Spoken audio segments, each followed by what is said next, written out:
Welcome to the Wayfinder Podcast, hosted by So Far Ocean.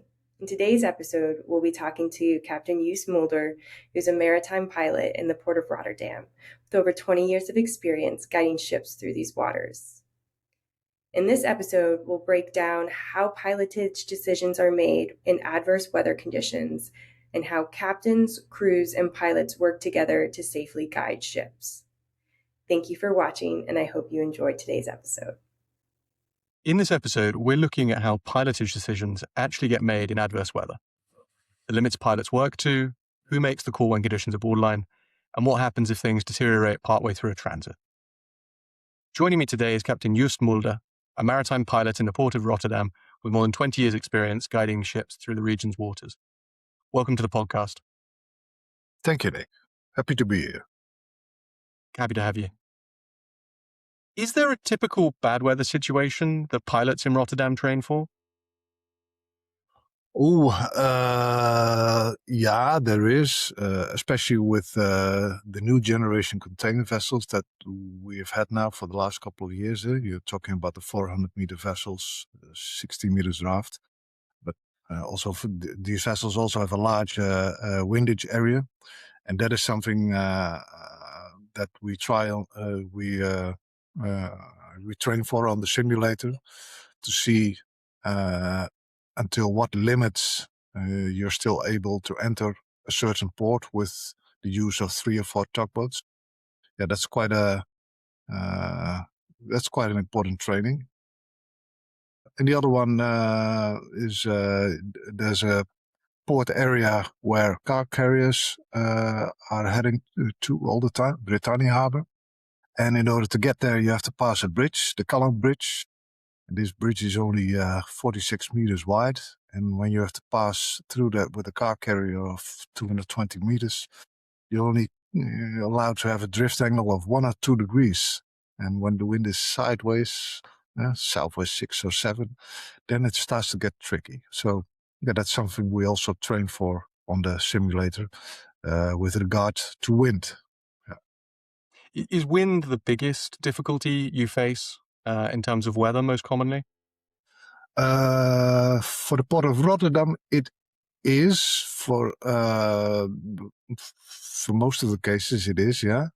The current on the river is usually quite manageable, up to 1.5 knots or something. So that is more for the deep draft vessels that we bring in, the ultra large crude carriers, the bulk carriers. There we also do additional training, and then because of the slow speed of these vessels, you most certainly have to take into account the currents and the direction of the current and the strength of it. But I would say that wind is the foremost, the biggest factor in port accessibility. Yeah. Okay, and in terms of those limits, in terms of wind speed, in terms of current, visibility, wave height, what are we talking about? Could you put it into context for our listeners? What are the metrics where you guys would have to make a decision about go or no go? Typically, let's take the big 400-meter container vessel because it speaks. Everybody has an image of that. There's a typical go/no-go point starting at 5 to 6 Beaufort. So that's really, you're on the limit. Is it still safe to go in, or it's better to wait a little bit outside the port for a couple of hours or maybe longer? Because the windage areas of the lateral side windage area of these vessels is so large that you need at least 4 tugboats with a bullet pool of, let's say, 80 to 100 tons. If you want to be able to keep these vessels in the wind when the wind is sideways, and also taking into account that the wind can gust up to a certain factor. So if you go inside the port, and depending on which direction the wind is coming from and which port you're going to, and you're going in with wind force 6, wind force 7, then it starts to become tricky. Yeah, I bet. And when that weather does get to that point, who's making the decision as to whether you should go ahead? Is it you? Is it the captain? Is it the port itself? Is it somebody else? Well, the captain is always in charge. Yeah? That's a good question, and it's always good to keep in mind. The captain is gives the final go or no go, but he does that on the advice of the pilot. If the pilot says, "I advise you not to go in," then I haven't met any captain in the world yet who says, "We're going in anyways," and you just do your thing. So that's. But in the end, the captain is one who decides. But the port is also, of course, the one, the organization that decides, the harbor master, whether or not the vessel is allowed to enter. And in the circumstances which I just described, then at a certain moment, the chief of the watch, or the harbor master, he just says there's no access for this vessel at this moment. And then it's clear for everybody that, how much economic pressure there is. Doesn't matter. It's not safe to enter. So, yeah, we're not going in. Makes sense. Is there much difference in sort of bridge team behaviors between captains who want more control, captains who are happy to hand over more decisions to you, or is it fairly uniform and people are working to a fairly similar standard these days? Well, I would say that the professionalism and the expertise of many captains is quite good. At least in my opinion. It differs a bit from small vessels to big vessels, and it differs a bit on the sort of vessel. So, for example, container feeders, you see quite a lot of captains who are able to maneuver their own vessel quite well because they are used to shifting inside the port. For example, in regular call to the Port of Rotterdam for a container feeder, there's about 3 to 5 shiftings. So at a certain moment, these captains are quite familiar with the behavior of the vessel, and they're quite able to. On the bigger vessels, most of the time, all the maneuvering of the vessel, so the use of tugboats and communication with the linesman and the actual giving of the orders, the engine and the rudder orders, is left to the pilot. And then the captain plays a bit of a different role. He's more involved with checking the pilot and checking the navigation, but also he's more in contact with his crew, who are preparing to make fast tugboats, who are preparing the lines and everything. So it depends a bit on the sort of vessel. It depends a bit on the also on the place where the port where you're going to, whether or not the captain does things more by himself, or usually 95% of the cases, he just leaves it up to the pilot, and he's quite happy to have a bit of a rest, especially on the vessels who are in Northwest Europe trade, and to be able to do some administration or whatever.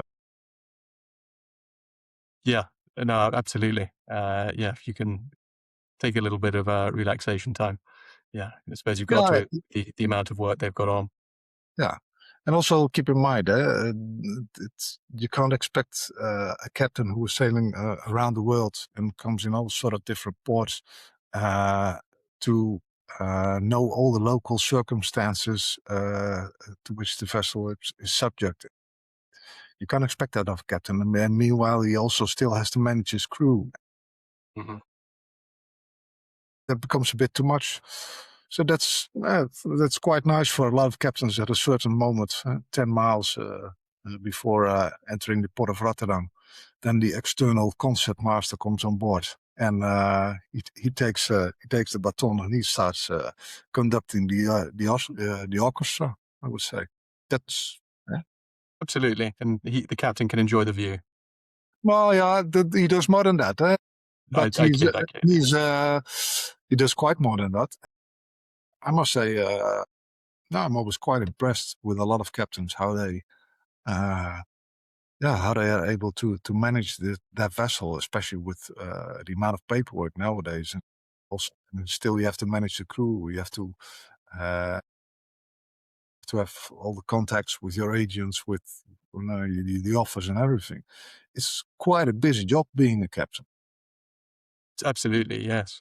I mean, you talked a little bit about earlier in that answer about the differences between bigger and larger ships, and you've talked earlier about, particularly the ultra large container ships. Are there any other types of ships that are more complex than others to help bring into port?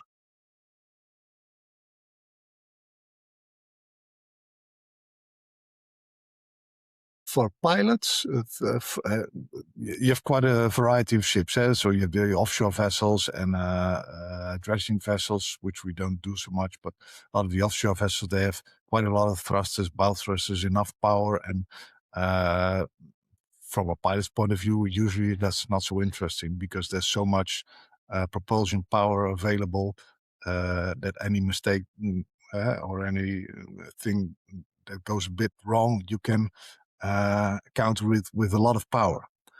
Where it starts to get interesting is when vessels are built to the regular IMO standards, but they're fully loaded and the propulsion power is on the minimum level of what you would like to have. And then you have to keep your eye really on the ball in order to keep this vessel in the place that you want to have it. Yeah. So that those sort of vessels, and then I'm talking, for example, about 220-meter bulk carriers that have a Sulzer engine with minimal power. So, those are the sort of vessels that transfer the ocean with a speed of 10 knots or something. When they come into port, fully loaded, then that's a thing to be quite aware of. That the minimal power that you have, and especially the stopping power, can require you to take an extra tugboat or to start turning a bit earlier because it takes more time for this vessel to start turning. So those are the vessels which are, from a pilot's perspective, quite interesting. Excellent. No day's the same, it sounds like, really, from your seat. No, it's not. When I thought about becoming a pilot, my first view was it's got to be boring, same port, everything, the same day, and all the ships. But I've been a pilot now here for 22 years, and no day is the same. Different ships. We have a lot of berths here, a lot of different ports in Rotterdam, different conditions, current, wind, traffic. Rotterdam is never boring. Quite a lot of captains and viewers from your podcast probably notice. We have barges coming up left and right everywhere. So it's always interesting. Excellent. I mean, and in terms of that variability, I'm guessing the tools you're using play a big role these days, in terms of the data, the weather data, the tidal information that you have. Has there been much of a change over your 20 years in terms of what's available to you? I would say that more and more has become digitally available. And this is a big plus because you can just look it up on your iPhone, or you can have the wind meters and the current meters. And that has become more easy. So you have access to, you have easier access to quite a lot of more data. That's a good thing. But meanwhile, you still always have to keep in mind, what do I really need in order to bring this vessel in safely?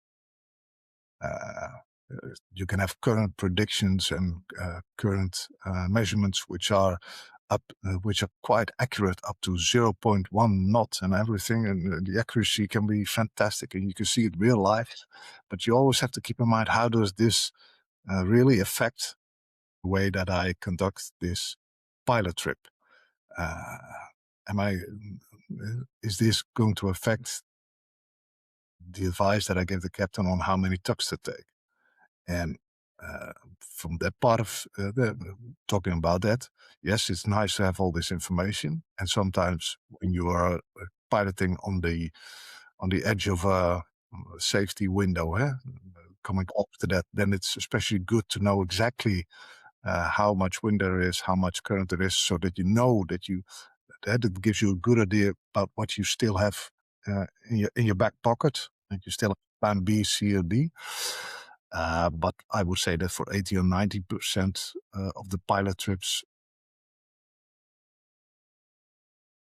current is 0.5 knot or it's 0.9 knots.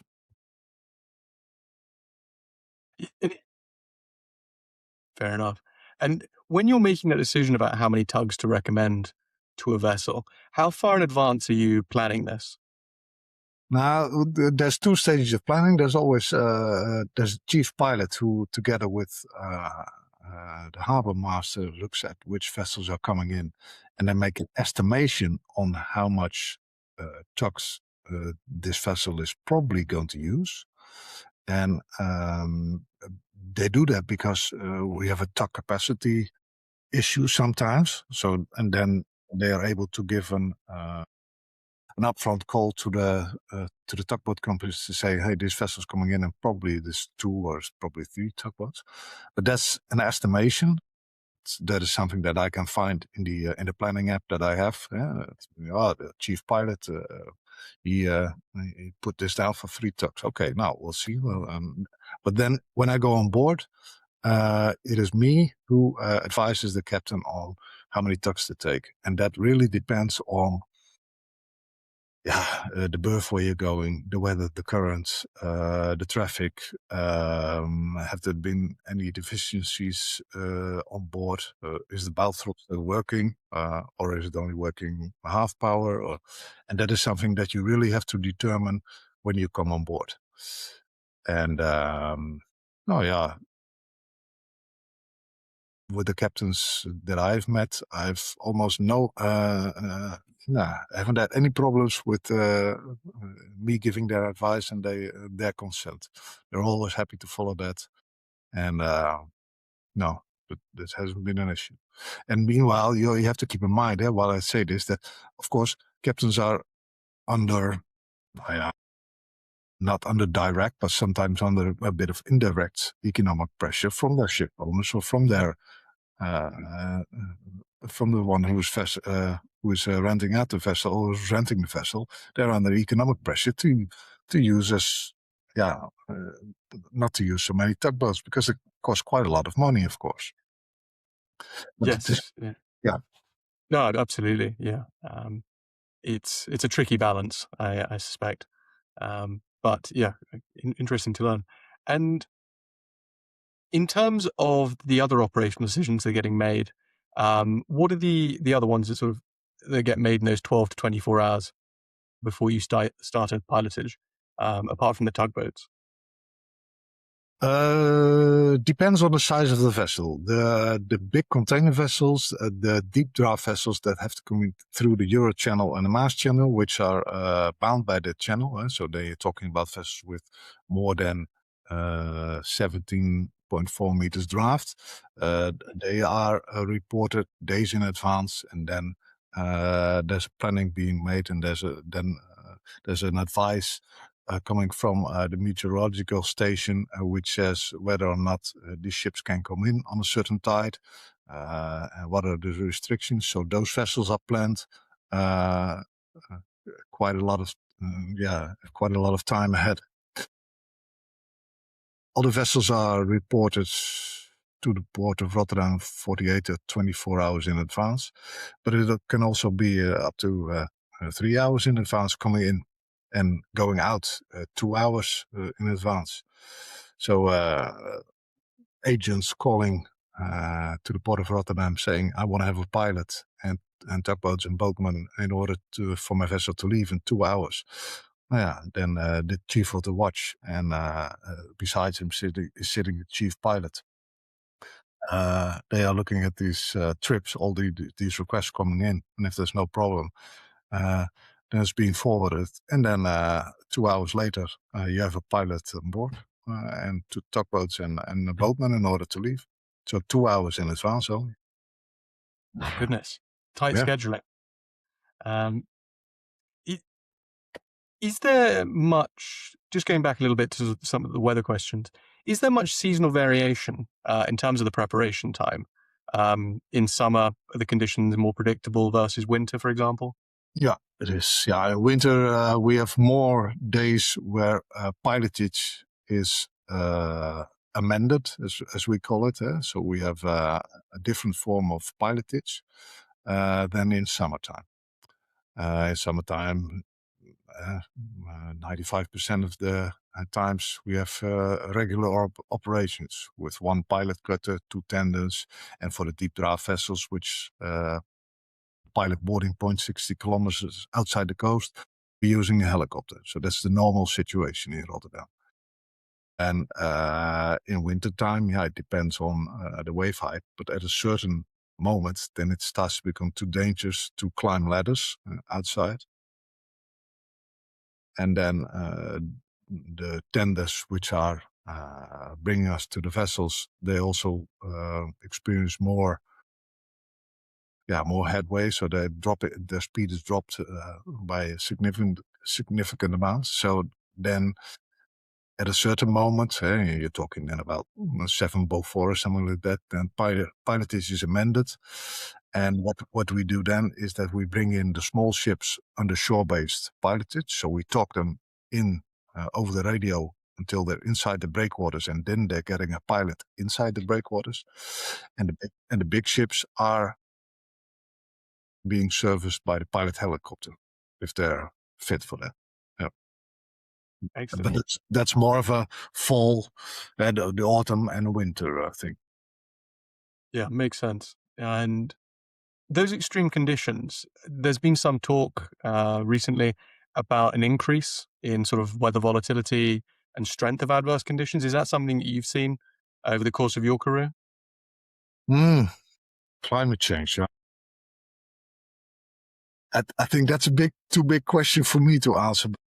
I'm not able to say on this. I don't have the historical data from the last 20 or 30 years in the port here, but I think in the past pilotage was suspended or amended more days than now, because we've invested as a pilot organization.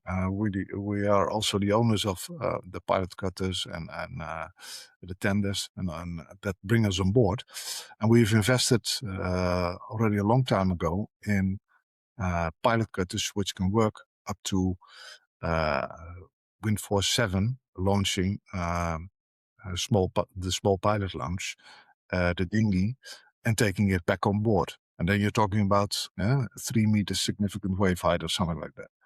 And before that, we had pilot cutters, which were built by the Navy in the 1980s, which could only operate up to wind force 5.